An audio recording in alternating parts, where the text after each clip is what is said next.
Hello and welcome to my fourth lab report on oscillations. The purpose of this experiment is to observe and measure the motion of a mass swinging in an arc while oscillating on a spring. I constructed my model on GlowScript. I used the observations to create a model that follows the motion and measured the energy changes. Then there are two discussion questions, and finally there is a conclusion. The fundamental principles we use in this experiment is Newton's second law and energy conservation law.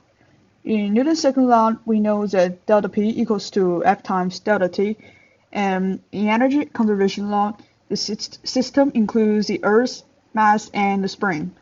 And we know that the change in energy is always equal to zero. Here are some functions for separated parts of the energy. The components of the energy include the kinetic energy, the spring potential energy, and the gravitational potential energy. Here is the motion of the oscillating object.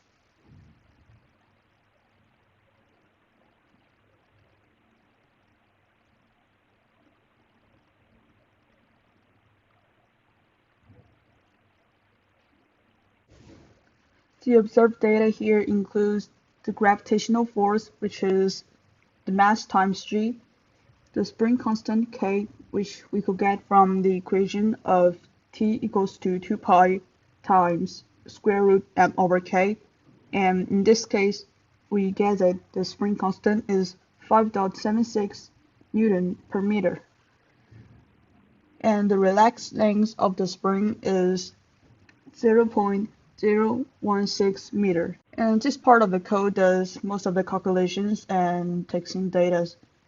We know that the bulk mass is 0.402 kg, and we just calculated the spring constant, which is 5.76, and the relaxed length of the spring is 0.016.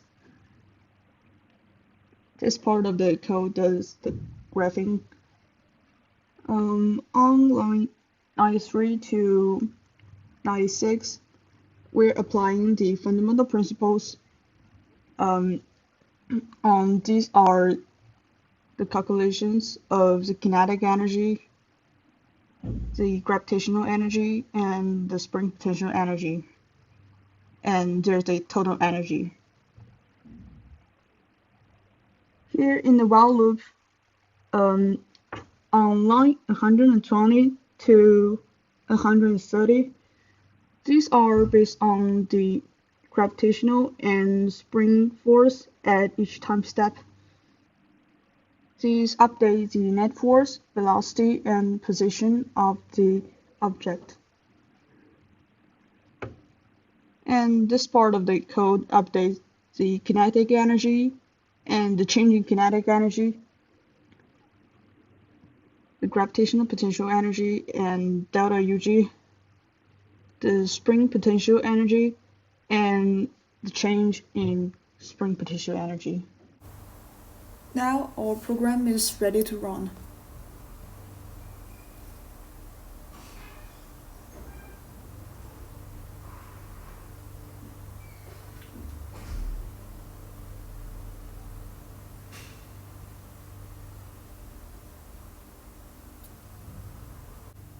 Here we have the graph of the change in energy we get from the model, and the orange line represents the change in energy, and we can see that the delta E is almost a horizontally straight line, and that fits the energy principle. Here's the x position versus time and y position versus time graph of the model and experiment. In conclusion, we analyze the motion and energy transfer of a spring and an object that is oscillating using combined principles like Newton's second law and energy conservation law. The predicted and observed data are very similar, and the causes of slight differences could be human error and other forces that are acting in different directions. Like the air friction force, and gravitational force. That's all. Thank you.